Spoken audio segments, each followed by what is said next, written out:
a este comité de inversiones, DCC Inversiones. Esta oportunidad contando con la presencia de Esteban Domecq. Como siempre hacemos, nos damos 5 minutos de tolerancia para que se terminen de conectar los participantes y en breve empezamos el webinar. Gracias por la paciencia.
Bueno, nuevamente, bienvenidos a Comité de Inversiones de SIC.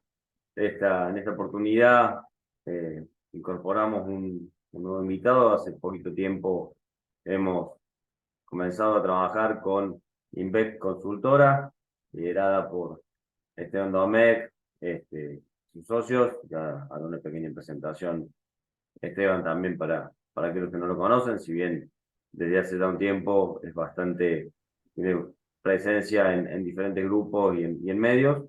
Esteban es licenciado en Economía de la UBA, es magíster en Finanzas del SEMA, en Finanzas y Economía, ha sido director de ExpoEFI y preside Invest Consultora, que trabaja en todo lo que es análisis económico, análisis financiero, con un enfoque que nos pareció muy interesante porque también tienen mucha injerencia en todo lo que es la parte micro, en la parte sectorial, en la parte de las empresas, y dado que nuestro trabajo tiene muchísimo que ver con empresas, el análisis que plantean de la economía real y sus implicancias financieras, creo que es complementario a otros que venimos desarrollando.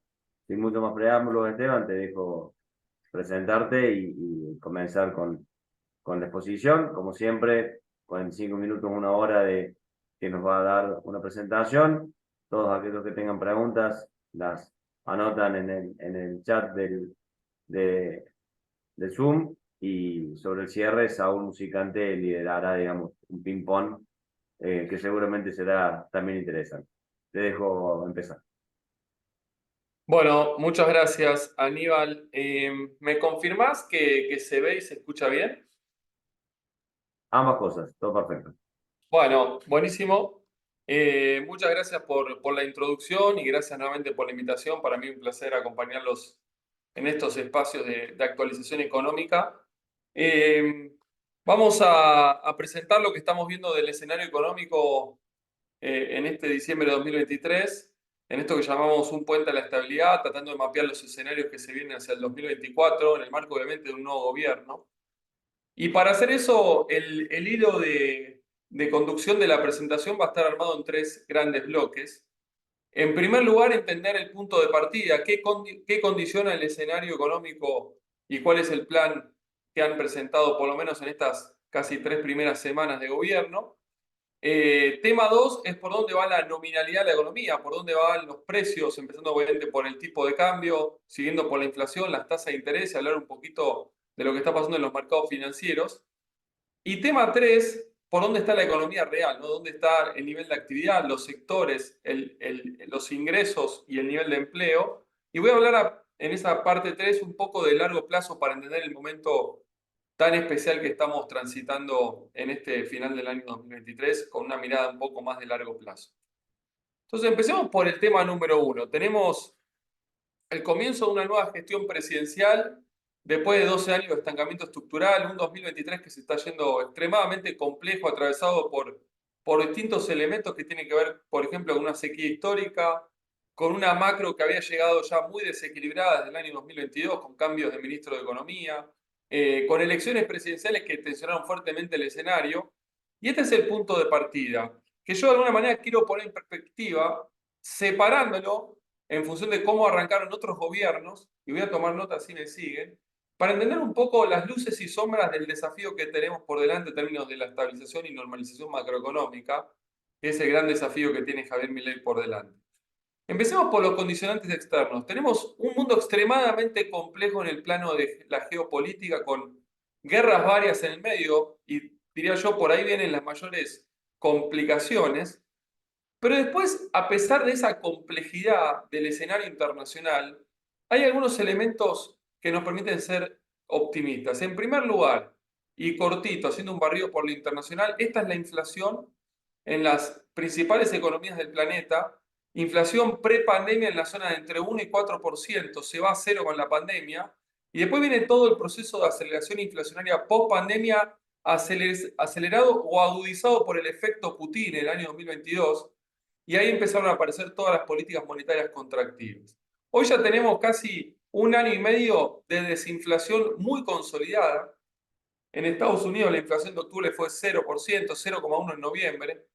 Ya da 3,1% el dato de inflación a noviembre en 12 meses, con lo cual podemos decir que la inflación, digamos, está yendo al corral target que tiene la Reserva Federal en la zona de 2, 2,5. Obviamente esto es un proceso, pero claramente sumamente consolidado todo este proceso de desinflación.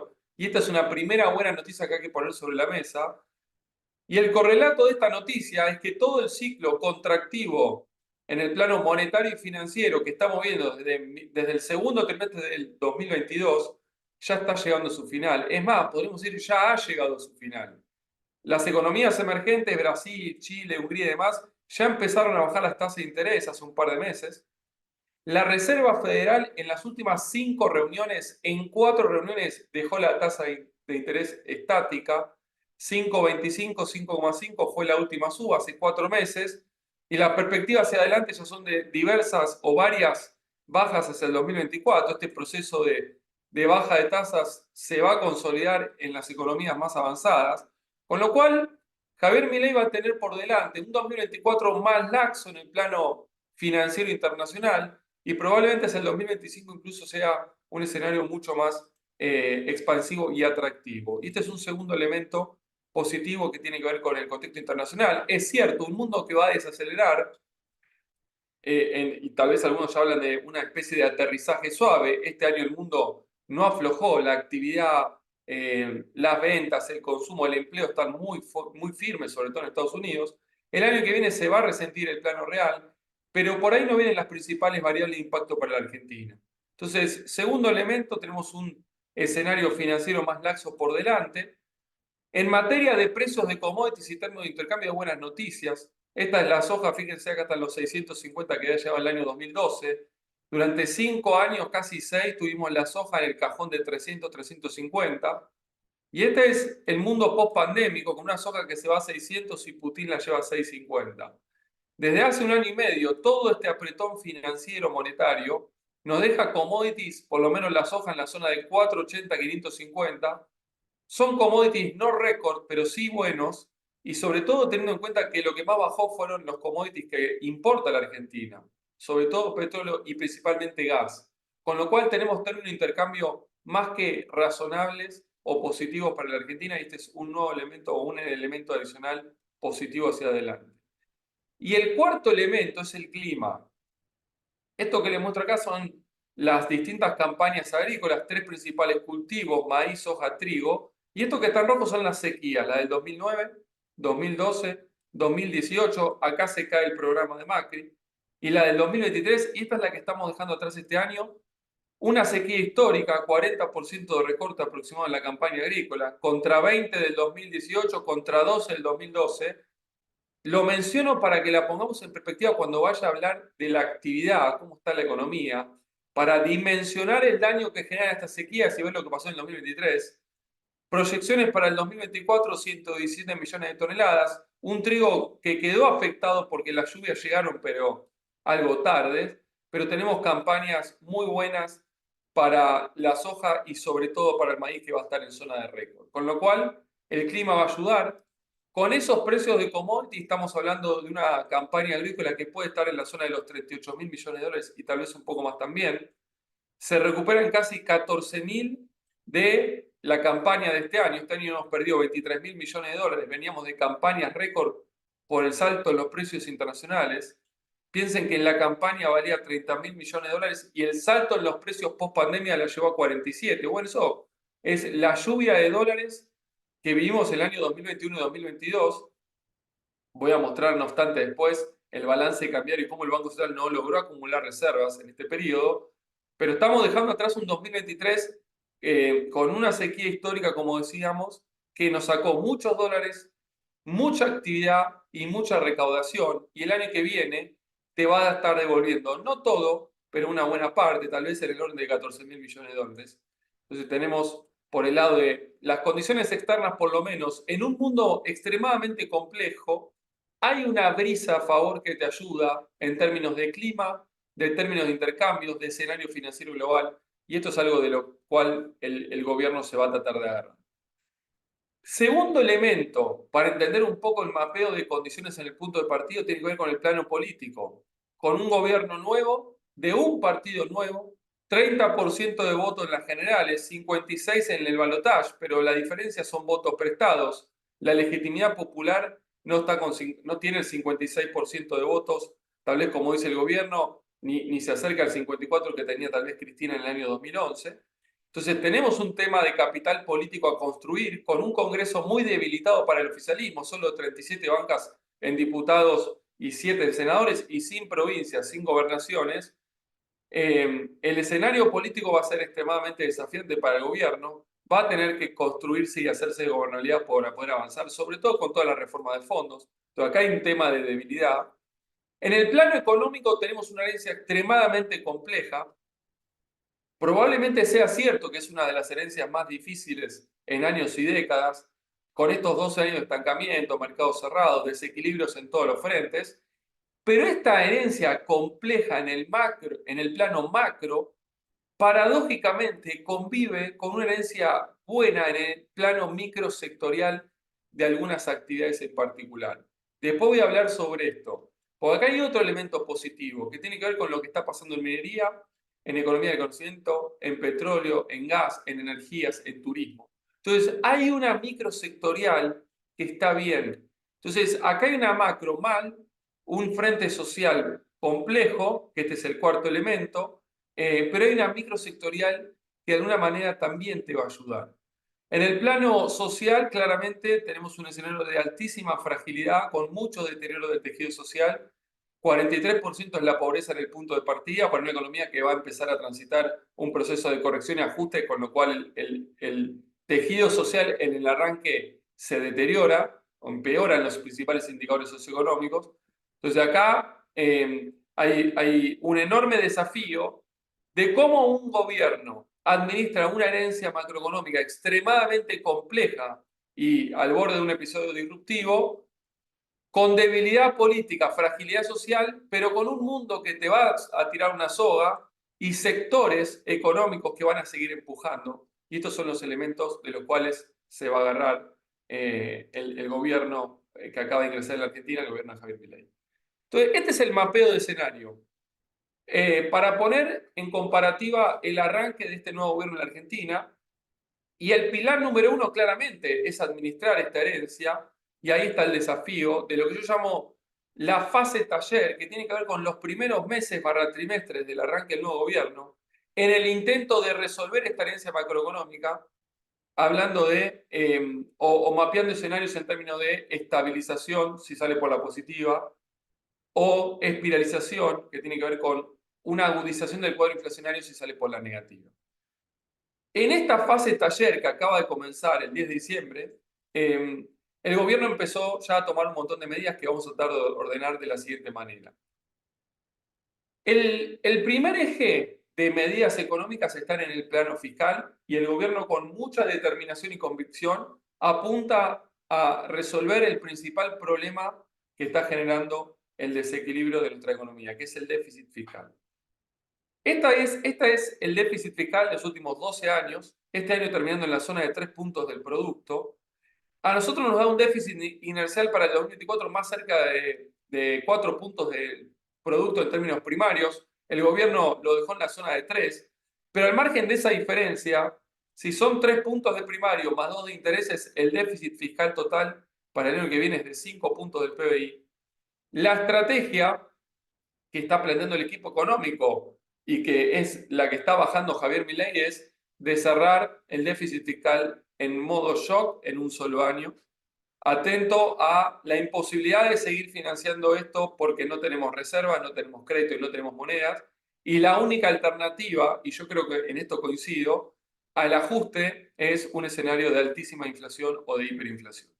Con lo cual, el pilar número 1 del programa económico es cerrar el déficit fiscal en un solo año. 5,2 puntos de ajuste fiscal, ningún presidente de la historia lo pudo hacer, salvo solo se hizo con crisis políticas y sociales agudas. El mayor ajuste fiscal que pudo hacer un presidente fue el de Macri, 3,4 puntos en 2 años, agarrado fuerte del Fondo Monetario Internacional. ¿Cómo intentan o cómo van a intentar hacer este ajuste fiscal? Un 40% de la corrección viene con más impuestos, esto es una novedad, pero impuesto país 17,5% de todas las importaciones, derecho de exportaciones quedó en 15% casi para todos, 8% para economías regionales, la soja quedó en 33% al final, retracción de baja de impuestos a las ganancias, que se acaba de enviar ayer al Congreso, adelanto de bienes personales, moratoria, se envió todo ayer al Congreso, da la suma de estos 4 elementos, 2,2 puntos de ajuste fiscal por mayores impuestos, por mayor recaudación. El otro bloque viene con menos gastos. 0,5 de ahorro sobre 1,2 que se gasta en transferencias discrecionales a provincias, eso es un 40% de recorte en las transferencias a las provincias. Y acá está la queja de los gobernadores y la amenaza de emitir cuasimonedas. 0,7 puntos sobre 2 que se gasta es un 35%, es reducción de subsidios a la energía y transporte. Esta es la reducción de la cual habla Milei de en 3-4 años poder terminar con los subsidios económicos. Número 3, gasto de capital, 0,7 sobre 1,2, 60% de ajuste en la obra pública. 0,4 sobre 2 puntos es programas sociales, que se congelan los planes potencial trabajo, esto es un 20% de ajuste vía licuación por este lado. 0,5, gasto de funcionamiento, pero principalmente es empresas públicas. Y después tenemos 0,4 que viene por la suspensión de la fórmula de movilidad previsional. Esto básicamente es ajustes sobre el 6,7, es un 8% de recorte en las partidas de gasto previsional, todo lo que es jubilaciones y pensiones. Tenemos 2,2 puntos de más impuestos, 2,9 de menos gastos, ahí tenemos el 5,2. En todo lo que no se puede avanzar por la vía de más impuestos o menos gastos, por restricciones legislativas, judiciales o sociales, la inflación va a estar haciendo el trabajo sucio de terminar de cerrar el déficit que esté quedando, que no se puede avanzar por esta vía. Pilar número 1. Pilar número 2, en el plano monetario. El exceso de pesos de la economía no está ni en el circulante, ni en las cajas de ahorros, ni en la cuenta corriente. La economía, en términos de medios de pago, depósitos a la vista y circulante, está en niveles de monetización mínimos de 30 años.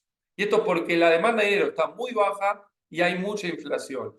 El problema del exceso de peso está en los plazos fijos y la contracara de eso es la famosa bola del ELIX. Fíjense los plazos fijos que ya bajaron de 7,5 a 7,1 en los últimos 4 meses, y esto es producto de la licuación inflacionaria. Y acá está la famosa bola del ELIX, que es la contracara de este sobrante de pesos que está contenido ahí en los pasivos remunerados del Banco Central. Llámese el ELIX o pases, Esto no está actualizado, pero está en la zona de 10 puntos del producto. ¿Qué están haciendo en el plano monetario? Básicamente, dejan los controles de cambio, o sea, seguimos con el cepo, bajan la tasa de interés, la tasa de política monetaria de 133, que era la de LIC, pasa la de pases al 100, y la tasa de plazo fijo de 133 baja al 110, o sea, bajan la tasa de interés, y en simultáneo empiezan todo el proceso de corrección de precios relativos, soltando más inflación en el arranque. ¿Cómo están intentando regularizar o normalizar el exceso de la economía? Con más inflación, básicamente con licuación del sobrante de pesos. Y esa es la estrategia en el plano monetario. Después vamos a hablar de dónde queda la tasa real, cuando les presente las proyecciones de inflación y de tasa de interés, dónde queda la tasa real para entender un poco este fenómeno. Entonces tenemos ajuste de shock en el plano fiscal con una combinación de más impuestos, menos gastos, licuación de sobrante de pesos en el plano monetario. En el plano financiero, la estrategia es de absoluta prolijidad y rigurosidad en el cumplimiento de todos los compromisos. A la izquierda tenemos vencimientos en pesos, a la derecha vencimientos en dólares. Este año, el 2024 que está por comenzar, vencen 16.000 millones de dólares. La mitad es el Fondo Monetario, que de estos 8.000 te va a dar alrededor de 5.000. Y nosotros estamos viendo, después les voy a mostrar el balance cambiario, que el fondo va a terminar quedando neutro en el año, con lo cual esto se va a hacer cero. Organismos internacionales con alta probabilidad se va a rolear. Solo quedan 4.000 millones de dólares, que no debería ser un problema para este equipo económico, sobre todo que es bien financiero. Es menos de un punto del producto argentino, no debería tener un problema en relación a la deuda en dólares. Con respecto a la deuda en pesos, el compromiso asumido por Javier Milei y bajado el equipo económico es de que Argentina no puede tener otra ruptura de contratos, no puede tener otro default, otra reestructuración de la deuda, otro reperfilamiento, ni ningún tipo de incumplimiento de los contratos, con lo cual todo lo que eran las DEDIP emitidas por el Banco Central, los duales, los Dollar Link, los SER, se va a emitir todo lo que habrá que emitir con tal de cumplir en tiempo y forma con los vencimientos. El 65% de estos vencimientos están en el sector público, con lo cual solo un tercio implicaría tal vez meterle algo de presión al Frente Monetario por lo que implica monetizar todo esto, pero en ese sentido la estrategia del equipo económico tiene un objetivo claro, que es, una vez reestructurado de acuerdo con el fondo, volver lo antes posible al crédito en los mercados externos, con lo cual la bajada de línea y el intento va a ser cumplimiento a rajatabla de los vencimientos de todos los títulos, tanto de la parte de dólar como de la parte de pesos. O sea, máxima prolijidad y rigurosidad en el plano financiero. Y por último, en el cuarto eje, en el frente cambiario, se sinceró el tipo de cambio de 800 y se propone un crawling al 2% mensual. Después vamos a ver en cuánto tiempo se atrasa y si resiste o no resiste. Retenciones del 15% para todos los productos y dólar de exportación 80% MUL, 20 CCL. Esta es la alquimia para exportadores que de alguna manera está bajando la brecha cambiaria. 720 queda el tipo de cambio implícito para estos exportadores. Algunas economías regionales quedan al cero, sector vinícola al 8%, importadores con 17,5 de impuesto país quedan con 9,40, dólar tarjeta y turista con 30 de impuesto país y 35 de impuesto a la ganancia quedan 1.370. Parking pasa un día para todas las operaciones, pero se mantienen los controles de cambio y los accesos restringidos, los accesos cruzados restringidos. O sea, ¿qué están haciendo en el frente cambiario? Sinceraron el tipo de cambio, pero mantienen el esquema de tipos de cambio diferenciales y los controles de capitales. En materia de importación, eliminan las IRAs, instrumentan el CEDI de aprobación, chau licencias no automáticas, de aprobación inmediata, pero mantienen el esquema de pago diferido. O sea, acá empiezan a aparecer algunas de las primeras complicaciones o de las cosas que no quedaron bien resueltas, que tienen que ver con la normalización del pago de las importaciones a proveer del exterior. Esto es un problema que todavía sigue vigente. O sea, hoy hay aprobación casi automática, el filtro del CEF sigue estando, pero el esquema quedó con un formato de diferimiento segmentado por tipo de bienes.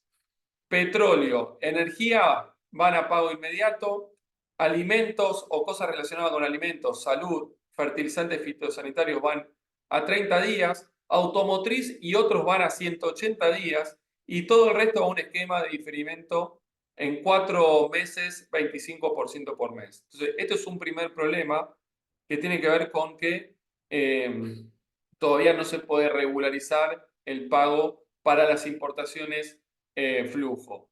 Para las importaciones stock, las iras que quedaron viejas, lo que sacaron es el Boperal, que se estuvo licitando estos días, todavía no tenemos información del resultado, aparentemente no habría sido muy bueno, pero es la alternativa que le están ofreciendo a los importadores que quedaron con mucha duda pendiente para que puedan pagar anticipadamente y no tener que esperar a la fecha de vencimiento de esa CIRA, pagar anticipadamente al proveedor, suscribiendo los pesos a este título, vendiéndolo en el mercado secundario y en función de cómo coticen, hacerse de dólares y poder girarla anticipadamente si los están apretando mucho desde afuera.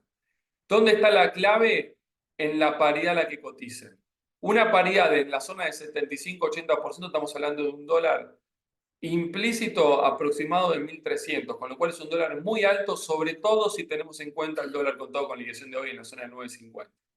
Con lo cual, yo tampoco estoy muy optimista con el funcionamiento de esta alternativa para regularizar acá la parte que quedó impaga de esos casi 30.000 millones de dólares de deuda de los importadores. Acá tenemos un segundo tema que me parece que ameritará ser recalibrado.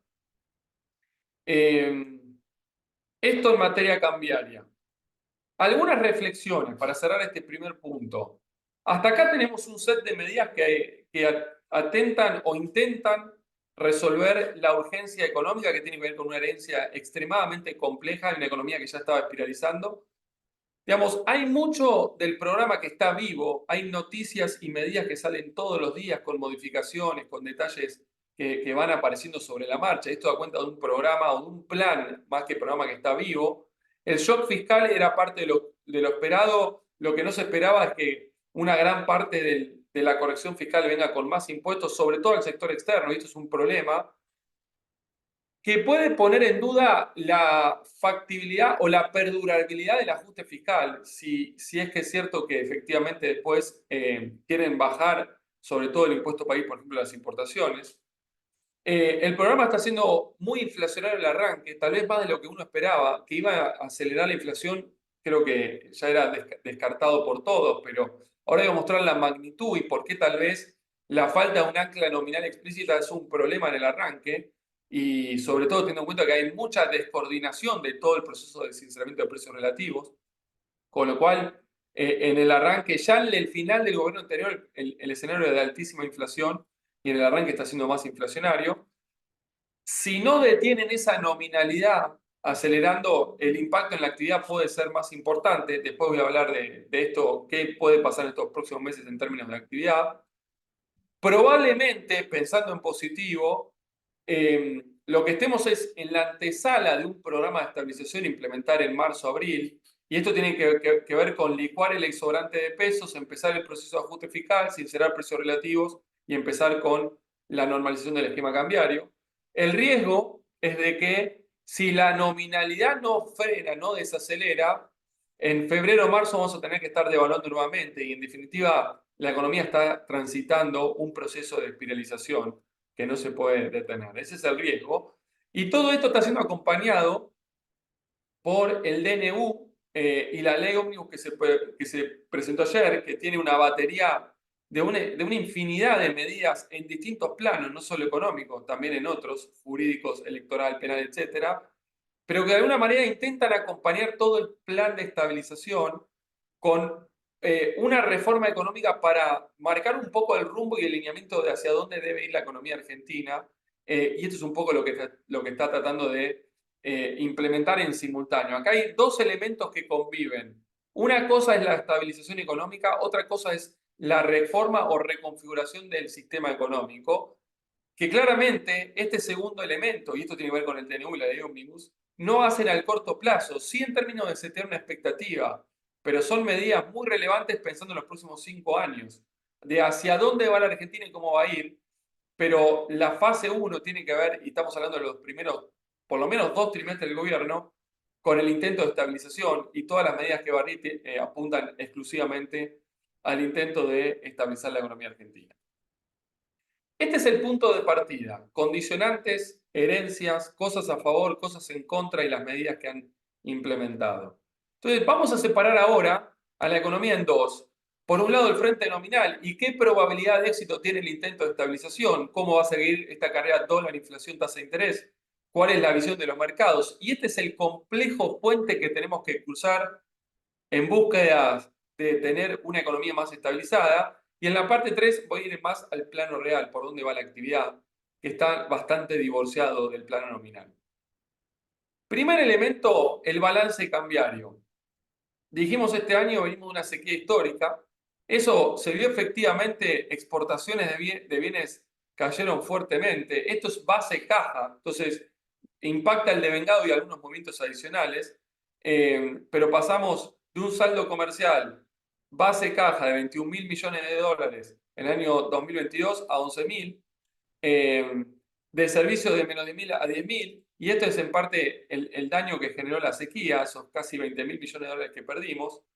Ahora hacia adelante, fíjense las proyecciones: 18.000 millones de dólares más por el lado de más exportaciones de bienes. Acá está la sequía que devuelve una buena parte, y después tenemos algún aporte más de lo que es combustibles, energía y otros. Estamos hablando de 18.000 millones de dólares más por el lado de bienes, 1.500 por el lado de servicios. Estamos en casi 20.000 millones de dólares proyectados de más ingresos de dólares por el lado de exportaciones. Por el lado de importaciones, estamos previendo que va a caer el base de vengado, pero no el base caja, y esto tiene que ver con que se va a importar mucho menos por el sinceramiento del tipo de cambio, con lo cual el saldo comercial de bienes pasaría de 11.000 a 27.000 millones de dólares, y este es uno de los elementos positivos respecto al balance cambiario el año que viene. Con este resultado, y suponiendo una reprogramación del Fondo Monetario que implique en términos netos que la cuenta dé cero entre capital e intereses, que dé cero, y creemos que esto es bastante factible, el balance cambiario podría terminar superavitario en 11.000 millones de dólares, casi 12.000, después de caer 22.000 este año. Después voy a mostrar las reservas, esta es la pérdida, pero podríamos tener un principio de recomposición de reservas internacionales claramente en el año 2024. Pero como podrán observar, esto explica por qué no se está pudiendo normalizar los 30.000 millones de dólares que quedaron pendientes de las IVAs. Entonces, el clima te va a ayudar, la recesión te va a ayudar, o sea, lo que está pasando con petróleo y gas te va a ayudar, pero todo eso no va a ser suficiente para arreglar en un solo año todo el problema que quedó por el lado del Banco Central, las reservas negativas y lo que quedó pendiente. Cuando vamos al tema de las reservas, fíjense, yo lo quiero mostrar en esta lógica. Acá están las 4 crisis cambiarias de Alberto Fernández: octubre de 2020, diciembre de 21, enero de 22, la salida de Guzmán en junio, julio de 22, y la que empezó en abril y que nunca pudimos salir. Y acá están las reservas netas en amarillo. La gestión de Alberto Fernández arranca con 11.000 millones, cae, primera crisis, y salimos con el boom de commodities post-pandemia. Segunda crisis, salimos con el Fondo Monetario. Tercera crisis, sale el ministro de Economía. Salimos con el dólar soja. Y después, fíjense cómo entramos en abril en la cuarta crisis y nunca pudimos salir. Este gobierno arrancó con casi 11.000 millones de dólares de reservas netas. Hoy ya están casi 9.500, si lo actualizamos a hoy. Y esto tiene que ver con que el Banco Central compró un poco más de 1.500 millones de dólares en estas casi 3 semanas de arranque del gobierno. ¿Cómo hizo para comprar dólares? No está pagando nada a los importadores. Todo lo que queda en diciembre se difirió. Y el Banco Central está capturando lo que el sector exportador, con un dólar sincerado, está liquidando. Pero esto explica, con estas reservas internacionales tan negativas, la imposibilidad de resolver el problema de las importaciones impagas a través del MULC. Porque los 11.000 millones de dólares que podría dar de superávit el balance comercial, recién, o sea, solo servirían para llegar esto a cero, con lo cual falta mucho todavía. Eso en materia de reservas. Tenemos un problema todavía sin resolver. En materia de brecha cambiaria, acá están también las 4 crisis. Nosotros habíamos marcado una especie de semáforo, un termómetro que nos permitía medir la magnitud de la distorsión y la inconsistencia del programa macroeconómico. Acá está la crisis 1, octubre de 2020. la de finales del 21 y principio del 22, la salida de Guzmán. Acá empieza la cuarta crisis cambiaria. A pura represión logran contener transitoriamente y acá está la economía espiralizando en los últimos 3-4 meses con brechas que llegaron al 200%. Y acá tenemos la compresión de la brecha en el arranque post-sinceramiento del tipo de cambio oficial. Una devaluación muy importante, la suba del tipo de cambio fue de 118%, que no logró cerrar la brecha, pero como positivo en estas 3 primeras semanas la brecha quedó en la zona aproximadamente de 20%, entre 10 y 25% oscilando. Ahora, para que el programa tenga vida, esta brecha cambiaria va a tener que flotar muy bajito de acá a marzo, abril por lo menos. Cualquier tensión en el frente cambiario que haga que la brecha se vaya, va a impedir que la inflación desacelere, con lo cual vamos a tener una nueva devaluación en formato discreto en la zona de marzo-abril, sin lugar a dudas. Este esquema cambiario necesita que la brecha sea mínima. Entonces, cuando vamos al tipo de cambio real, para entender este atraso cambiario y por qué la brecha tiene que ser mínima, veamos en perspectiva dónde quedó este dólar de 800 pesos. El 1 a 1 de la convertibilidad plata hoy es un dólar de 320 pesos. Axel Kicillof dejó 360 a fines de 2015, más a 390. Para decir algo, cualquier dólar por debajo de 500 es un dólar barato en la Argentina. Macri tenía plata hoy un dólar de 4,50 y esto era equivalente a un déficit externo de casi 5 puntos del PBI. Es cierto, con commodities más bajos, pero era un tipo de cambio atrasado o muy apreciado. El 4 pesos de junio del 2002 a plata hoy es 1017. El dólar de Néstor competitivo era 800. Podríamos decir un dólar arriba de 700 es un dólar competitivo. Y un dólar arriba de 900 o 1000 es un dólar alto, muy alto. Acá están las 4 crisis de Alberto Fernández. Son dólares estratosféricos. Por eso nos invaden los chilenos, los paraguayos y demás. Ahora, el esquema de tipo de cambio diferenciales que dejaron los tipos de cambio altos. La pregunta es a qué velocidad se van a trazar. Y esto depende de la inflación y la inflación depende de la brecha. Entonces, acá simulamos distintas trayectorias en por lo menos 2 escenarios de éxitos y después les voy a mencionar un escenario de fracaso. Alternativa 1. Si la inflación desacelera rápido y el Banco Central acelera el crawling, no lo dejan en 2, lo lleva al 5, 8% por mes en enero, febrero, y la inflación cierra, vamos a decir algo, 25 de diciembre, se va a 20 en enero y a 2 en febrero, eso sería un éxito rotundo. La apreciación implicaría que a mediano plazo, llámese abril, mayo, junio, el tipo de cambio real esté casi 30-40% arriba en el punto, respecto al punto de partida. A plata de hoy es un dólar de entre 550 y 600 pesos. No va a meritar el programa una nueva devaluación en formato discreto hacia adelante. Y esto sería un éxito rotundo. Probabilidad de ocurrencia muy baja. ¿Por qué? Porque la inflación, como les decía antes, está muy desbocada.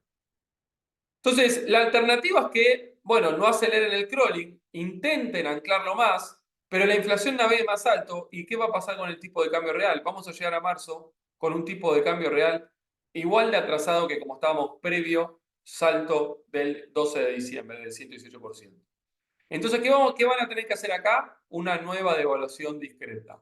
Tal vez de 50, 70, 80% nominal para corregir lo que se comió. Y acá sí, con un programa de estabilización y tal vez un ancla cambiaria más rígida, si es que lograron hacerse algún control de dólares, poder fijar el tipo de cambio y que la inflación desacelere rápidamente. Y esto sería algo parecido a lo que pasó con el austral o el convertible en el arranque.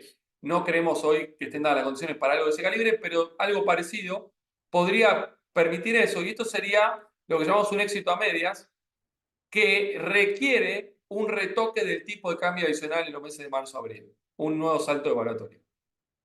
Ahora, estos son los 2 escenarios de éxitos. Un escenario alternativo es, porque este es el tipo de cambio oficial, si yo lo dibujo en el gráfico de la izquierda, lo que estaría haciendo es esto. Para que el tipo de cambio oficial haga esto, el tipo de cambio paralelo tiene que hacer esto. Entonces, ¿por qué? Porque si el tipo de cambio oficial se queda acá, la brecha se expande. Entonces, la expectativa evaluatoria se va a filtrar en los precios, la inflación no va a bajar, entonces no va a poder tener este recorrido el tipo de cambio real. Y nos vamos a ir al de abajo, y sí o sí va otra devaluación. Ahora, ¿qué sería un escenario de fracaso?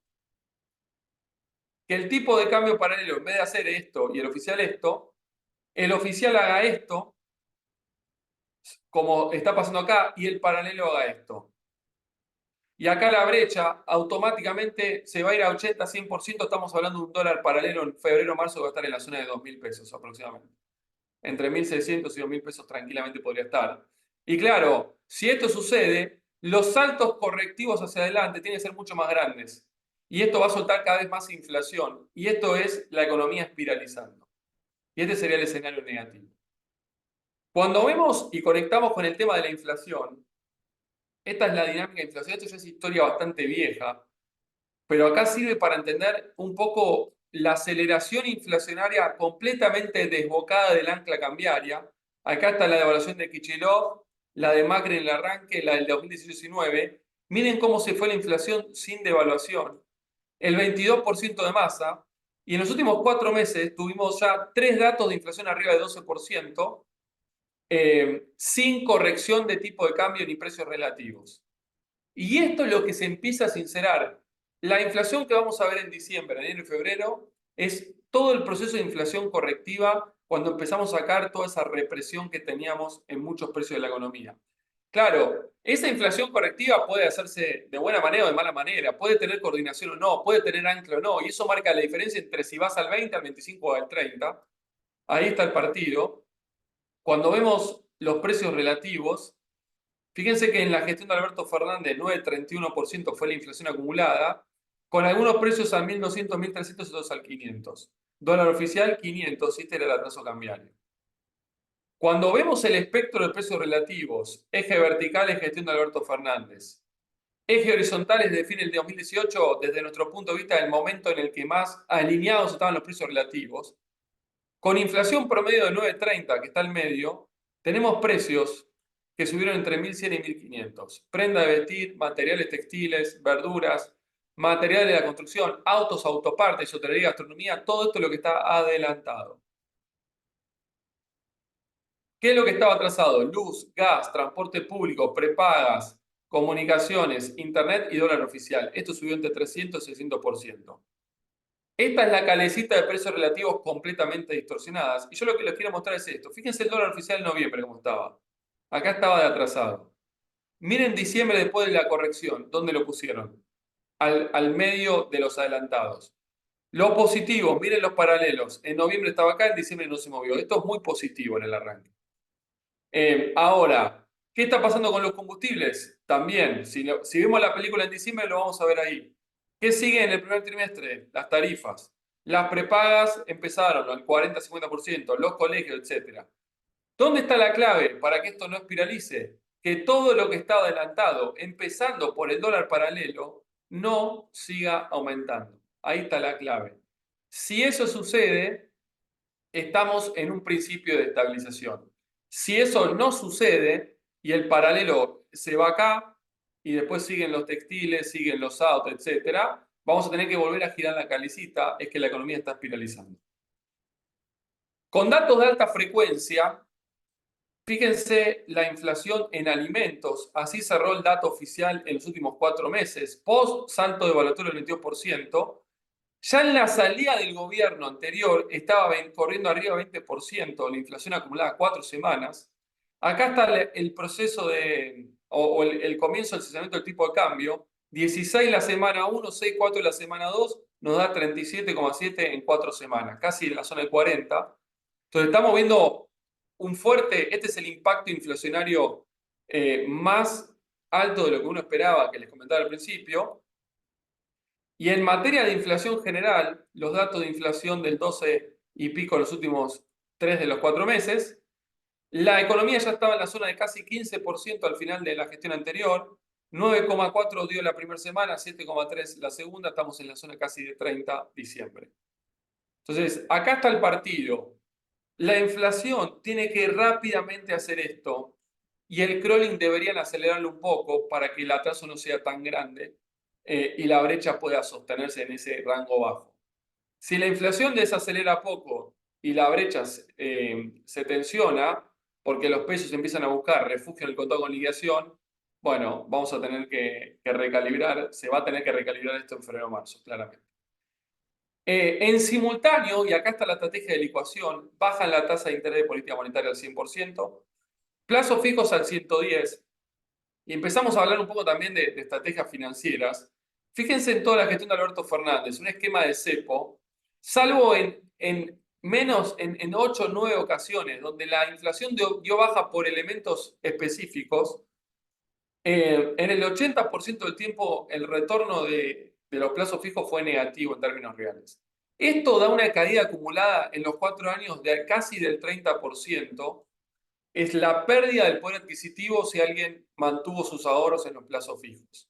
Ahora, miren el riesgo que está asumiendo la estrategia actual en este intento de regularización del excedente de pesos por la vía de licuación.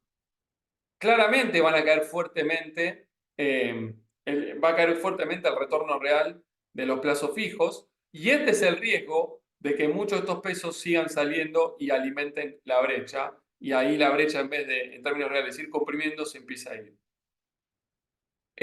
Así que claramente, en este escenario de corto plazo, la inflación le gana a la tasa de interés. Este ya es un primer input para todo lo que es el manejo de caja de las compañías a nivel individual. La inflación le gana a la tasa le gana fuertemente al crawling del oficial. El crawling va al 2, la tasa va al 9, la inflación va al 25 promedio de un trimestre, con lo cual hay que ir a buscar cobertura inflacionaria con instrumentos cero UVA. Ahora, ¿qué está pasando con renta fija? Este es un precio promedio ponderado de bonares y globales y total en línea azul oscuro. Acá está la segunda crisis cambiaria, y se firma el acuerdo con el Fondo Monetario Internacional. Un acuerdo, nosotros lo hemos dicho varias veces, que carecía de consistencia, de respaldo político. Fíjense cómo automáticamente la deuda empezó a caerse y acá llegó la crisis de Guzmán, donde tuvo que salir el Banco Central al rescate de la deuda, cambiamos el ministro de Economía. Tuvimos acá el empoderamiento de masa y un proceso positivo. La cuarta crisis cambiaria está acá está la tercera, esta es la 2, 3 y 4. Y acá está después el ida y vuelta en el marco del calendario electoral. Primero Massa candidato y después el giro que está haciendo ahora ya Javier Milei. Y esto empieza a verse reflejado en mucha euforia en el frente financiero. Atentos a un gobierno que quiere resolver el principal problema de la economía argentina, que tiene que ver con el déficit fiscal y claramente hacer una reorientación hacia una economía de mercado. Y esto también da cuenta de ese objetivo que les mencionaba, de máxima rigurosidad y prolijidad en el frente financiero. Y esto se está viendo con una fuerte suba en los títulos de deuda de la Argentina, subieron más del 50% en estos 2 meses en dólares. Si vemos la película de largo plazo, este es el inicio de la crisis de Macri, de 400 a 800, las PASO del 19, la pandemia, reestructuración de Guzmán, y desde ahí hasta acá subió, pero acá está este cajón, yo lo llamo el cajón esquizofrénico del ida y vuelta del mercado, y acá está la compresión del riesgo país en los últimos 2 meses, atento a esta suba del precio de los bonos que estamos viendo actualmente. Claramente, todavía hay mucho recorrido alcista en lo que es renta fija soberana en Argentina. Hay muchísimo recorrido alcista. ¿De qué va a depender? Del éxito de la estabilización y de poder avanzar con reformas. Ahí se juega el partido. Si Milei puede avanzar y el equipo económico en términos de afianzarse en el proceso de estabilización y logran avanzar con las reformas, los DNU, la ley ómnibus y demás, claramente la deuda soberana va a seguir subiendo fuertemente. Caso contrario, no me extrañaría ver pausa, volatilidad y correcciones de corto plazo. En el otro plano, en el plano de la renta variable, las acciones, Merval en dólares, toda la crisis de Macri, después de flotar en un cajón de 300, 400, las acciones casi ya se triplicaron en un año y medio y empiezan a lucir algunas acciones y en algunos sectores ya algo caras. Sobre todo tengan en cuenta que esto está valorado un dólar de 1000, que sigue siendo un tipo de cambio real alto. Si uno lo ve con un tipo de cambio promedio en términos reales, el Merval en dólares ya está en este nivel. Este era un tipo de cambio extremadamente apreciado. Si uno normalizaba, estaba en este nivel. Con lo cual, Si uno corrige por el tipo de cambio real, las acciones estarían mostrando aproximadamente esto. Ya no están baratas las acciones, hay que ser selectivo. Pensando a mediano y largo plazo, siguen siendo atractivas, pero es un proceso en el cual, o es un momento en el cual hay que ser mucho más selectivo. Entonces, para cerrar esta segunda parte y dedicarle 10 minutos a la economía real, las complicaciones siguen estando en el problema, en el esquema cambiario, sobre todo porque importadores no pueden girar, el Banco Central está sin reservas, bien por la brecha quedó baja, pero va a tener que seguir baja, y la inflación tiene que desacelerar sin que se vaya a la brecha, y esto es condición indispensable para poder afianzar el proceso de estabilización. Y en paralelo, los mercados financieros muy optimistas, eufóricos, positivos, atentos a este giro que está haciendo la Argentina y al intento de corrección y normalización macro que está efectuando el gobierno. Tema 3, cortito, la economía real, para ver cómo está disociado del plano nominal de la economía. Esta es el estimador mensual de actividad económica, recuperación post-pandemia, crisis Guzmán. Fíjense que desde mediados del 2022 hasta acá, la economía baja, sube en términos de trimestres. No podemos hablar de que está en recesión técnica, pero los primeros 10 meses de este año da 1,4 puntos de caída con respecto al año pasado. Yo hablo de una economía bajonera, que puede terminar en la zona de 1,6, 1,8 de caída este año. Les hablé anteriormente de la sequía, estos son 12 años de estancamiento estructural, y esta parte que están viendo acá es esta de acá. Esta es la sequía del 2012, crisis cambiaria 2014, crisis cambiaria 2016, sequía y crisis cambiaria 18, 19, pandemia. Entonces yo les hablé de la sequía, 12% fue la pérdida agrícola en el 2012, 20% en 2018, 40% en el 2023.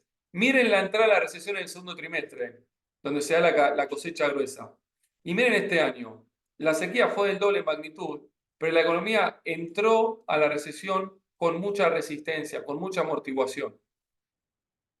Y esto da cuenta de 3 elementos que están amortiguando la entrada a la recesión. Uno, la brecha y el aluvión de turistas, sobre todo del cruce fronterizo, récord de venta en toda la ciudad fronteriza de la Argentina. Esto es la brecha. Está sobreajustada la economía argentina en términos externos con el tipo de cambio paralelo.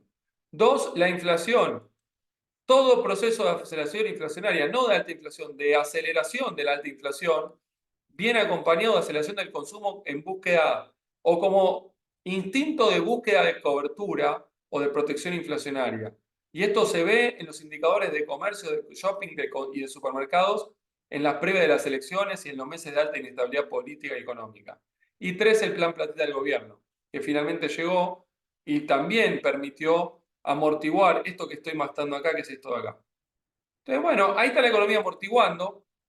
Lo que viene ahora es un proceso de enfriamiento inicial. La pregunta es, en estos dos escenarios, estabilización o estabilización, nosotros estamos viendo que la economía puede caer entre 1 y 2 puntos en un escenario de estabilización exitosa. No es una caída importante, es más, la caída de 2018-19 acumulada terminaría siendo mayor a la que estamos viendo ahora. Y esto tiene que ver con que hay sectores, ahora lo voy a mostrar, que van a seguir estando muy expansivos. Entonces, lo que esconde este escenario de estabilización exitosa o fallida, expresión, es que hay sectores que van por abajo, sobre todo mercado interno, y otros que van por arriba, sobre todo mercado externo. En términos de componentes de la demanda, el consumo que suelen preguntar, en el éxito retocado sería esta estabilización en la zona de -2, el consumo estaría cayendo en la zona de 4 o 5 puntos. Es obviamente que se resiente el consumo, caen los ingresos reales en el arranque y hay un deterioro en el nivel de empleo, pero no es una caída abrupta como si podría suceder si nos vamos al escenario negativo. Una caída del PBI entre 4 y 5 y una caída del consumo entre 8 y 10. Este es el escenario que hay que evitar. Ahora, dijimos, este año, con una sequía histórica, la economía está bajonera con amortiguadores, pero no en recesión técnica, es una caída de 1,8, no es grave. Miren lo que pasa cuando abrimos los sectores económicos. Esto que les voy a mostrar acá son todos indicadores de alta frecuencia de actividad de distintos sectores. La segunda columna es el dato de cómo están en el acumulado del año y la primera es el dato del mes. Datos a octubre, por ejemplo, petróleo está 8,8% arriba, minería 9,9% arriba, producción de autos hasta noviembre 13,6% arriba, economía del conocimiento, esto es en empleo 2 arriba, actividad está más de 20. Llegada de turistas 67 arriba, hotelería 71 arriba. ¿Dónde está la crisis? Son todos sectores ultra expansivos. Si vamos al medio, producción de gas da empate en el año, actividades empresariales 1,7, ocupación hotelera 4,9, supermercados 1,6. Miren septiembre 3,8. Esta es la aceleración del consumo cuando acelera la inflación. Salud 1,5, shoppings 13,6. Acá se ve también, dio casi 20% del interanual. Y este es uno de los amortiguadores que les decía. Patentamientos 10,6, escrituras 22. Estos sectores de acá abajo se recuperan de niveles bajos, pero se recuperan con fuerza. Y estos sectores flotan y avanzan tímidamente, pero acá tampoco está la crisis.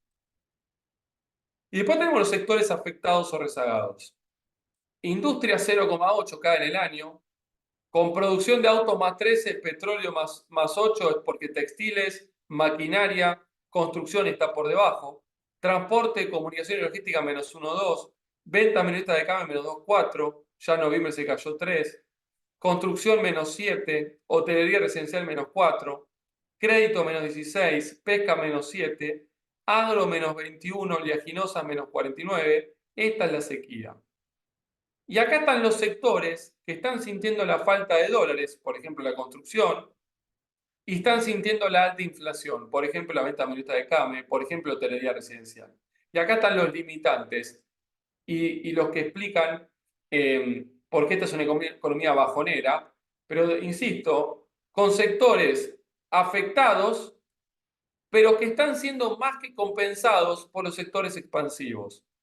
Porque la economía este año, solo por el impacto de la sequía, debería haber caído 2 puntos. Y está cayendo 1,6 o 1,8 terminará el año.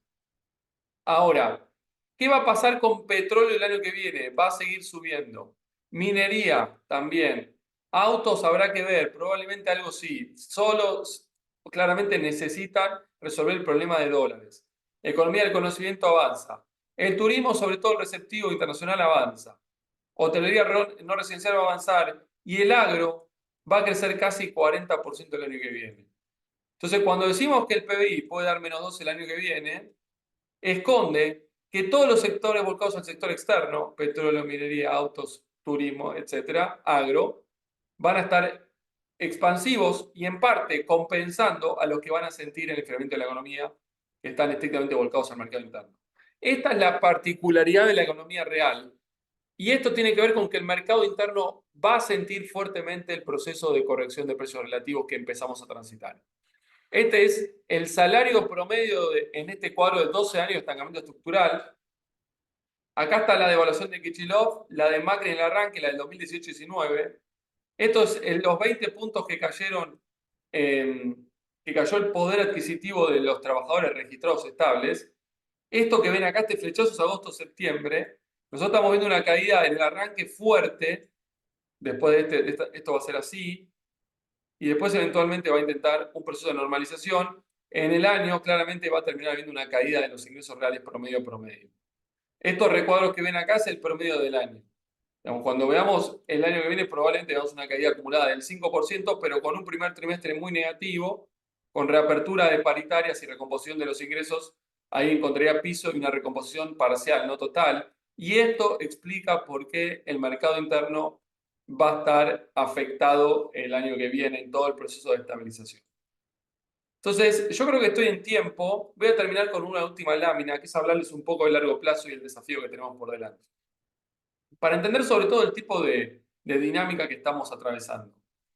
Esto que les muestro acá son 50 años de ciclos alcistas y bajistas de la actividad económica. Acá tenemos el Rodrigazo del 75, 76. Fíjense, la economía cayó 5,5% y estas barritas que ven ahí son trimestres. Esto cayó en 3 trimestres, fue una caída rápida pero poco profunda en el Rodrigazo. En la crisis de la deuda del 82 y pre-austral fue 14, en la IPO fue casi 15 y el 2001 fue una caída en 4 años de 21 puntos aproximadamente. Este fue el Titanic en el cual nos fuimos todos de la mano al fondo del mar. Acá está el cuadro de esta inflación que estamos atravesando. La economía baja, sube, baja, sube, baja, sube, baja más por la pandemia, sube más, pero punta a punta a cero.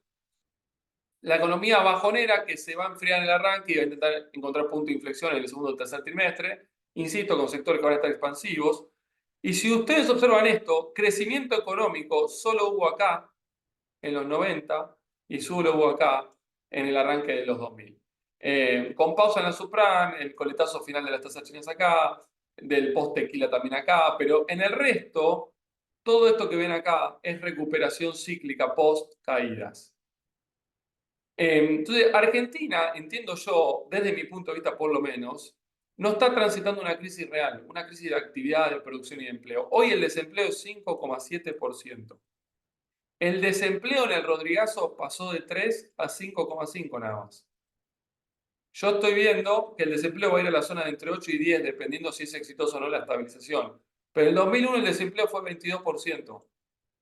Esto fue una crisis real de actividad, de producción, de consumo y de empleo. Esta del Rodrigazo fue una crisis nominal. Miren el consumo, cayó 6% en el Rodrigazo. Pues uno dice el Rodrigazo como el gran cuco, empobreció mucho, pero actividad había y consumo había, se resiente, pero no es una caída abrupta. Ahora en la hiper sí cayó más, el doble, 11%, y en el 2001 cayó 21%, el cuádruple. Entonces, yo creo que Argentina no tiene un 2001 por delante, no tiene una crisis real de actividad de producción por delante, y esto tiene que ver con esos sectores que van a estar amortiguando y poniéndole un piso a la recesión. Que el mercado se enfría, no hay dudas, pero ese mercado se enfría para algunos sectores y actividades, no para todos. Va a haber sectores que van a seguir ultra expansivos en todo el recorrido, y eso le pone un límite a la recesión. El problema es de inflación. Entonces, fíjense acá, está en áreas, en los datos de inflación interanual topeados en 400, en el Rodrigazo llegó a 770, en la crisis de la deuda de preaustral a 1000, en la hiper llegó a 20.000 cuando uno veía los datos de inflación en abril del 90 con las dos hiper. Entonces, acá tenemos el dato de inflación del tercer trimestre. Diciembre ya está terminando en 200 la inflación. Y lo que estamos viendo es que si la estabilización es exitosa, ¿qué va a hacer la inflación? Va a hacer esto. Va a ir a 300, 350 y va a bajar.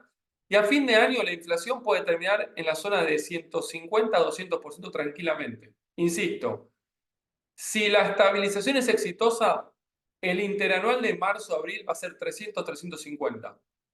Pero a fin de año la inflación en 12 meses puede ser de 150, 170, 190. ¿Y eso por qué se da? Porque va a haber mucha inflación en el primer trimestre, algo en el segundo trimestre y muy poca en el tercer y cuarto trimestre. Una estabilización exitosa deja caminando sin hacer mucho la inflación en la zona de 170, 180 a fin de año. Ahora, una estabilización fallida, nos vamos directo a 500, 600 tranquilamente también. Ayer un banco de afuera dio 440. Decir un número no tiene mucho sentido. Depende de un montón de variables, pero que se va a la zona de 400, 500 o 600, sí, con alta probabilidad. Y esto es lo que está en juego. Y este es el puente que tenemos que cruzar en términos de fase uno, estabilizar la economía argentina. Este es el desafío que tenemos por delante, este es el puente para mí que tenemos que cruzar. Y quiero terminar con esta frase y abrir para preguntas.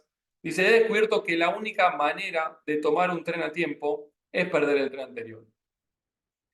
Hoy hay claramente un tren que está pasando para la Argentina que tiene que ver con un escenario internacional sumamente particular y especial en el cual el mundo hoy está demandando todo lo que la Argentina tiene. Está demandando litio, minería, lo tenemos. Economía del conocimiento del pospandemia, lo tenemos. Energía renovable, lo tenemos. Petróleo y gas para el autoabastecimiento y para exportar, lo tenemos. Y el agro lo tenemos. Y alimentos lo tenemos. Entonces, acá hay un tren formidable que pocas veces se vio en la historia económica argentina, que podemos tratar o que debemos capturar. Ahora, claro, para poder agarrar el tren, la clave es llegar a la estación y la estación está cruzando el puente. Y este es el puente que vamos a tener que cruzar en términos de estabilizar, y ahí, insisto, está el desafío económico, pero también político y social del nuevo gobierno. Con esto termino la presentación y no sé si está Saúl ahí para el tema de las preguntas. Muchas gracias, Esteban, por la presentación, realmente muy completa, muy interesante y ha dejado un montón de temas para analizar. Uno podría entrar a su grueso, decir que hay una gran oportunidad, pero también la probabilidad de que esto descarrile es alta, sobre todo cuando uno mira la historia y en manos de quién estamos transitando esta cuestión. Te hago algunas preguntitas. Primero un comentario simplemente. Cuando mostraste en esa filmina las grandes crisis, 2001, 89, mismo Tequila y demás, hay un elemento, o sea, yo coincido con lo que vos dijiste y agrego un elemento que no, en este momento no hay una crisis bancaria como si hubo en el 89 Plan Bones, sí hubo en el 2001 claramente Corralito, pero también hubo en el efecto tequila, ¿sí? Que si bien no hubo nada disruptivo, se cayeron una buena cantidad de entidades financieras, algo así como 60, 70, y había corrida de depósito y demás. Ese creo que sí es un elemento positivo. Eh, para Comparto. preguntar algunas cuestiones, ¿qué tasa de interés vos podrías, o qué rango en realidad podrías estimar de equilibrio en un esquema donde se puede hablar de tasa de interés de política monetaria como para fijar en alguno, qué rango de equilibrio podría ser en un esquema no disruptivo, o sea, Eh, no en un escenario de crisis. Y, ah, perdón, y para desincentivar la corrida hacia el paralelo. em, el tema hoy, Saúl, que determinar una tasa de interés en medio del proceso o del arranque del proceso de estabilización es algo muy, muy complejo de hacer. Una cosa es pensar la tasa de interés de la economía post-estabilización, porque la inflación puede correr al 15, al 20, al 25 o al 30, y esto depende de la consistencia del programa, de las anclas nominales, de la credibilidad. Entonces, ahí te cambia radicalmente el nivel de tasa que conectás. Ahora, si el programa está bien calibrado, es consistente y el apretón fiscal y monetario es importante y genera mucha credibilidad lo que están haciendo y aparecen dólares, tal vez pueden convivir con esta tasa de interés en la zona de 100% de política monetaria y 110 de plazos fijos, tomando este riesgo, pero genera tanta confianza y tantos dólares que, que la pueden contener y podríamos hablar que es una tasa de interés de equilibrio en esta fase inicial del proceso de estabilización. Ahora, si no aparecen dólares y no genera confianza, la contracara de no convalidar una tasa de interés que debería ser mayor va a ser la brecha cambiaria y una nueva duración de acá a 2 o 3 meses. Eh, hay que pensar a la tasa de interés como parte de un integral, ¿no? Entonces, ¿dónde está la posibilidad de tener esta tasa de interés tan baja, que es el arranque de un gobierno que genera confianza y que vos mantuviste el cepo? Entonces podés intentar convivir. Pero bueno, acá empiezan a aparecer un montón de preguntas. ¿Son consistentes en los números en términos de secuencia? ¿A qué velocidad se consigue el déficit fiscal? Porque, por ejemplo, los subsidios económicos hay que empezar a corregirlos en audiencias en enero, pero el déficit fiscal continúa en diciembre, en enero, en febrero. ¿Qué credibilidad genera? ¿Qué van a hacer los agentes? ¿Van a aguantar? Si el dato de inflación de enero, de diciembre se va a conocer el 13-14 de enero, da 28%. ¿Qué van a hacer los agentes con los plazos fijos? Entonces, ahí es donde están los riesgos y esa tasa de interés puede no ser la que necesita el programa.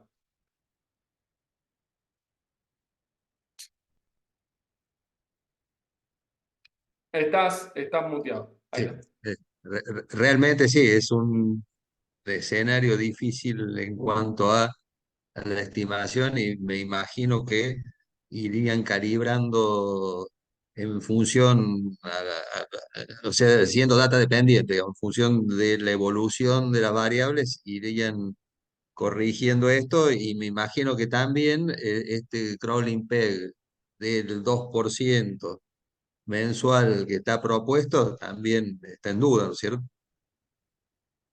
Bueno, efectivamente, y tiene que ver con esas dos trayectorias que yo les marqué del tipo de cambio real. Hay una trayectoria de apreciación del tipo de cambio real que no es sostenible en la fase 1 del intento de estabilización, no es sostenible. Entonces, si la inflación navega alto y yo fuerzo el crawling al 2, automáticamente la expectativa de evaluatoria se va a seguir filtrando en la inflación, en los precios presentes, y la inflación no desacelera. Con lo cual Va a te seguir deja así, reciclando. claro.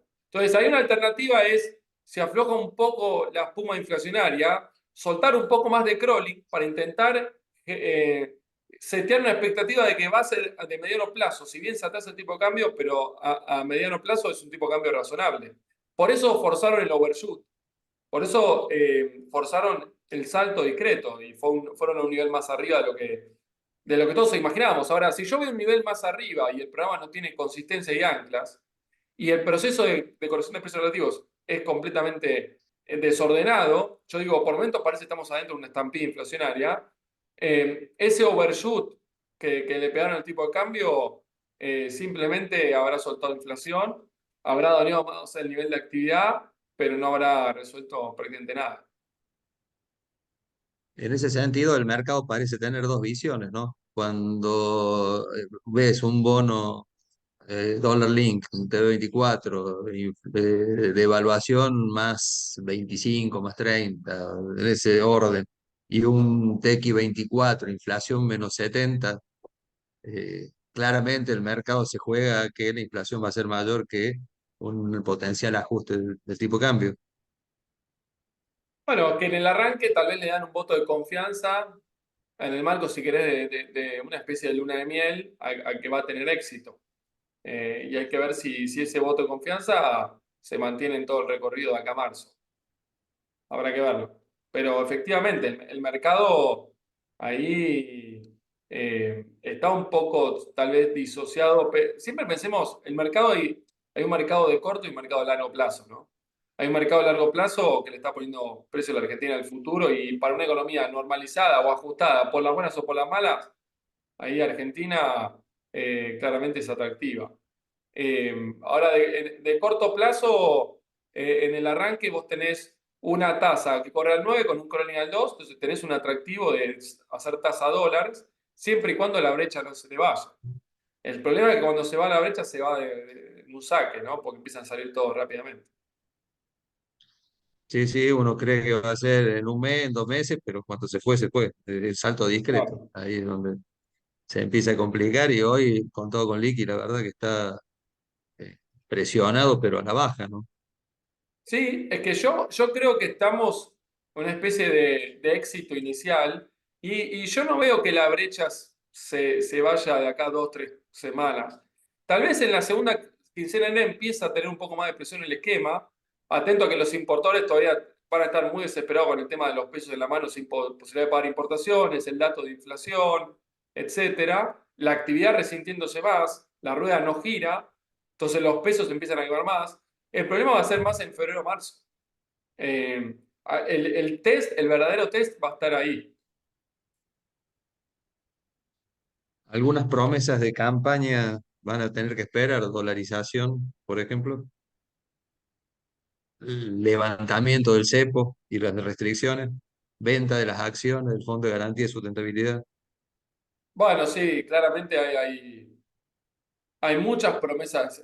La baja de impuestos, y acá terminamos con mucho más impuestos. Hay una gran distancia entre lo que se quiere hacer y lo que se puede hacer y lo que efectivamente se hace, ¿no? Saúl, en todo sentido. Entonces hay un poco ahí de pragmatismo, de realismo eh, y la imposibilidad de avanzar con algunas cuestiones tal vez de fondo. Con mensajes también contradictorios. Por momentos el propio presidente y el ministro dicen que la dolarización sigue siendo un objetivo. Entonces es un mensaje que desalienta la posición o la tenencia de los pesos. Pues ahí hay temas también de comunicación, no solo de programación y de implementación. Hay temas de comunicación también, que no solo hacen a la campaña, sino en la ejecución ahora cuando somos gobierno. Mañana viene el ministro de Economía y te dice, Esteban, te contrato para que me resuelvas el problema de la deuda en pesos que vos mostraste claramente un gráfico donde 2024 es muy exigente en cuanto a vencimiento. Y todo indexado, porque dólar link, es dual o es ser. ¿Qué le recomendarías? El Estamos tema hoy, teorizando, obviamente. Saúl, sí, que post devaluación yo ya convalidé toda la monetización de los dólar link, de los duales, y con la inflación que viene ahora, Estoy convalidando ya que Argentina se mete en un régimen de mayor inflación. Por eso estoy hablando de marzo, abril, esta economía va a tener promedio de inflación mensual en los primeros 3 meses del nuevo gobierno, 25 por mes. Entonces, la manera de alguna manera, eh, que toda esa parte no entre en una dinámica inestable es eso. Ahora, el planteo respecto a que el corazón del problema es cerrar el déficit fiscal, no hay ningún lugar a dudas. El punto de partida es ese. Eh, hoy con la deuda pesos, ya convalidada la devaluación, eh, esto se vio fuertemente con las LEDIV, lo que hubo que monetizar para pagar los 5.000 millones de dólares que había emitido de LEDIV, que en definitiva son pesos atados al tipo de cambio oficial. De alguna manera, hoy muchas más opciones ya no hay. Siempre, insisto, teniendo en cuenta que estamos ante un gobierno que quiere a rajatabla evitar un escenario de incumplimiento de contratos. Siempre estamos hablando de eso, ¿no? Uno de los puntos dentro de del fárrago de cuestiones que se pasaron tanto en el DNU como en el proyecto de ley y demás, habla de que se consolida toda la deuda en del sector público, en el Ministerio de Economía, con lo cual ahí teóricamente las deudas intra sector público deberían consolidarse, incluso hasta netearse dentro de ese esquema. ¿Eso cómo dejaría, tenés alguna estimación de esos vencimientos? ¿De cuánto de eso es sector público? Mirá, vencimientos del año que viene, intrasector público, es un poco más del 60%. Eh, pero ahí es un tema más que nada contable, entiendo yo, que no... Tendría que estudiarlo un poco más, Saúl, a ver si tiene alguna implicancia, si querés, financiera. Eh, pero básicamente eh, va a ser una cuestión de activos y pasivos del Tesoro versus el Fondo de Garantía de Sustentabilidad, el Banco Nación, etcétera, ¿no? Me parece que también no lo tienen muy resuelto y son cosas que se tiran y después verán cómo las resuelven. Sí, Eh, Hay una pregunta del público respecto a los importadores. Vos tocaste un poquito el tema también. sí. Es ¿qué sería más conveniente? ¿Sí? ¿Comprar contado con liqui, pagar la deuda o preal para, sin saber cómo salió la licitación, obviamente, ¿no? Bien, ahí va a depender del tipo de importador que sea cada uno. En primer lugar, yo creo que acceder al Bopreal habría que testear a ver qué profundidad y qué apetito tiene eso en el mercado, a cuánto cotizan para ver cuál es el tipo de cambio implícito. Entonces, yo no entraría en la primera licitación, esperaría a ver qué pasa. Eso como comentario general. Ahora, después voy al caso de los importadores. Si yo soy una empresa que tengo mucha deuda con el exterior, pero estoy sobreestoqueada y tal vez voy a tener que importar relativamente poco hacia adelante, por lo menos en el arranque. Recordemos una economía que se enfría. Entonces, ahí creo que yo que la alternativa claramente es olvidarse del MULC, ir al contado con liquidación, aprovechar este tipo de cambio que hoy que está muy bajo y ponerse al día con los proveedores para una economía que ya empezó y ya se sinceró. O sea, si yo no tengo muchas importaciones por delante, tengo pocas y encima estoy muy estoqueado, para mí la alternativa ahí es no ir al Bopreal, olvidarse del MULC, ir al CCL.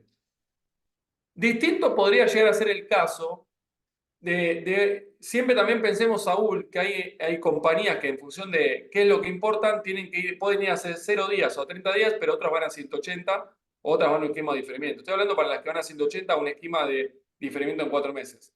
Si yo estoy en el rubro salud o alimentos y tengo mucho flujo de importaciones continuo y poco stock, y como yo quedé en el rango de esperar a 30 días, ahí creo que amerita no perder el acceso al MULC, porque las importaciones son corrientes y son muchas.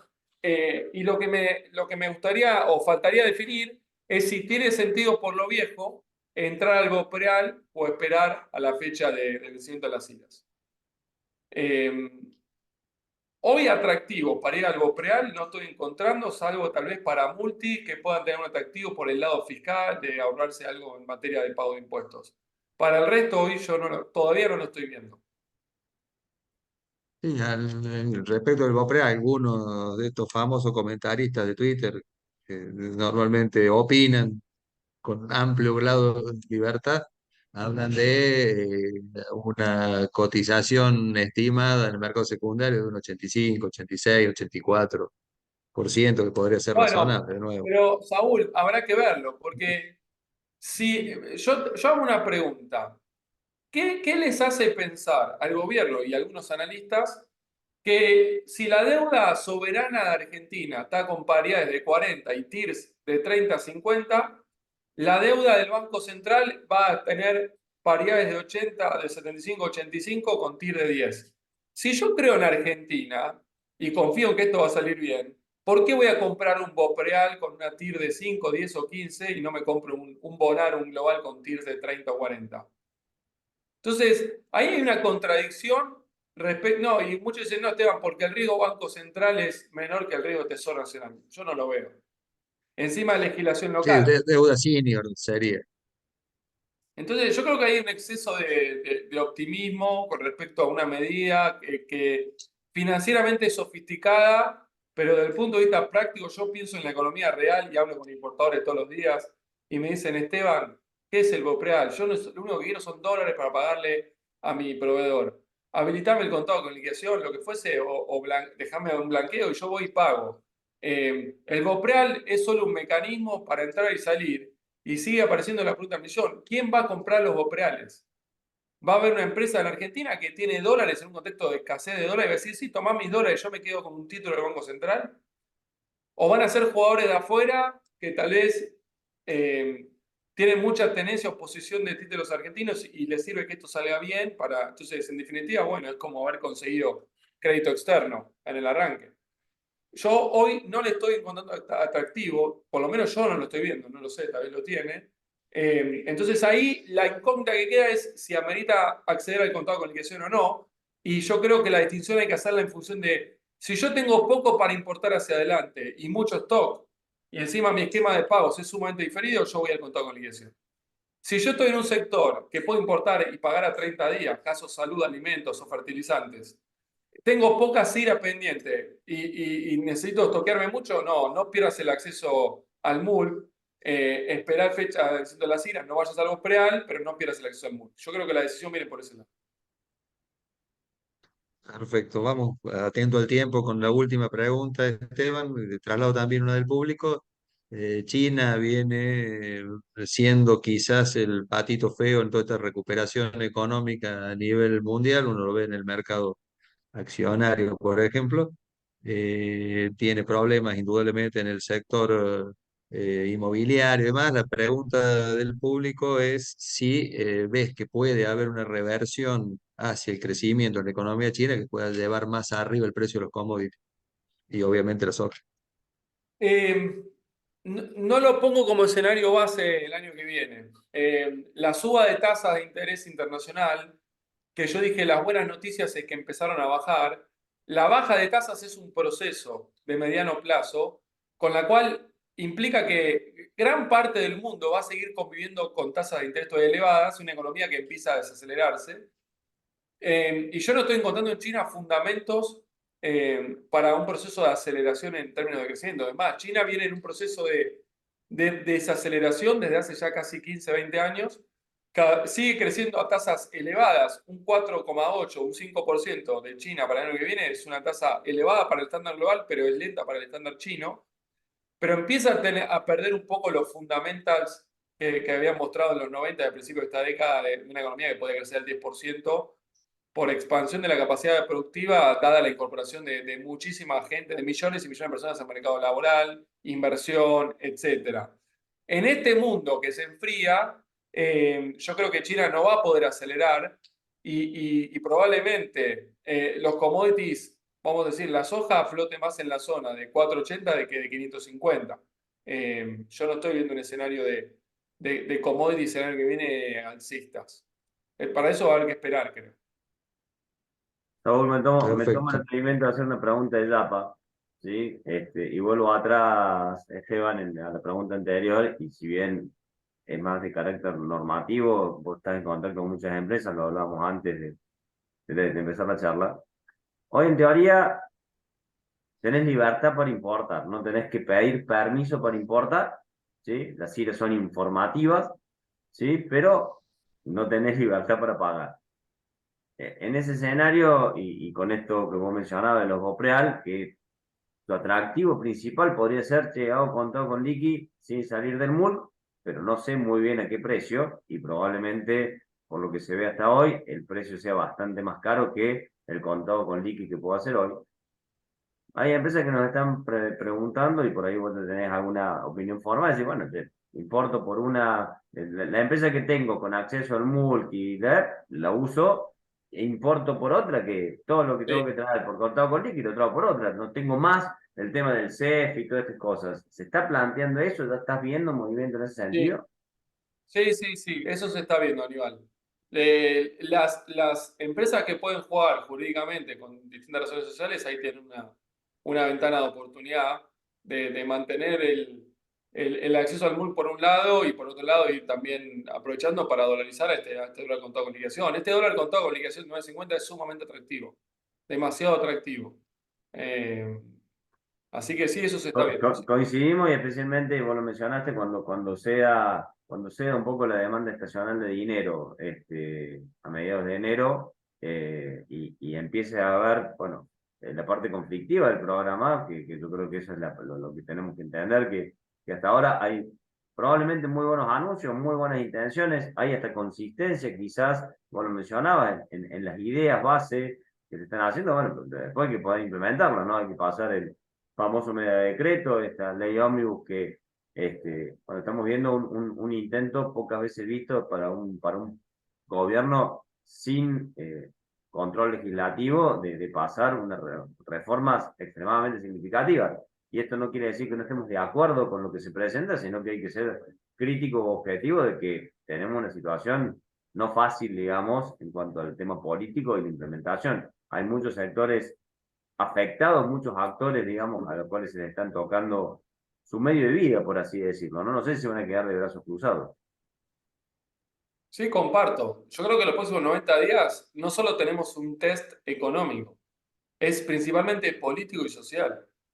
Entonces, el mercado va a empezar a ver cómo el gobierno pilotea esa mayor tensión social y política, y eso se va a ver reflejado en la brecha, porque de alguna manera va a ser un test de gobernabilidad, que tiene que ver con restricciones legislativas, judiciales y sociales. Entonces, vos querés ir para allá, bueno, tenés los votos para ir para allá, tenés la calle para ir para allá, tenés convalidación. No, bueno, entonces la idea está buena, la implementación es muy difícil o se pone en duda, y esto se combina con lo que vos bien decís, de temas de consistencia, de secuencia, de capacidad de implementación, de comunicación y demás, que en algún momento la luna de miel se empieza a diluir, y como bien decís, la macro va a un proceso de cambio, pero la macro todavía no cambió. Hasta acá sinceramos el tipo de cambio, pero seguimos con el cepo, con tipo de cambio diferenciales, sin reservas.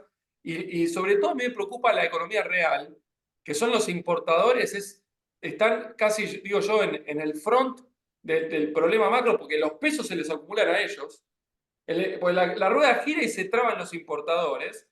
Y si en algún momento vos no agilizás bien el mecanismo a través del cual el importador puede hacerse dólares y mantener la rueda, y esto yo creo que quedó rengo, para mí esto merita ser recalibrado, el tema del esquema cambiario para importadores no quedó bien resuelto, puede poner en jaque todo el sistema en medio de un contexto social y políticamente más convulsionado. A Comparto ver, 100%. la realidad es que Argentina hasta mayo tiene un problema de dólares extremadamente significativo. Quizás todos pensamos que el amigo Toto venía en vez de con pan, con dólares debajo del brazo, y si los tiene, lo viene disimulando muy bien.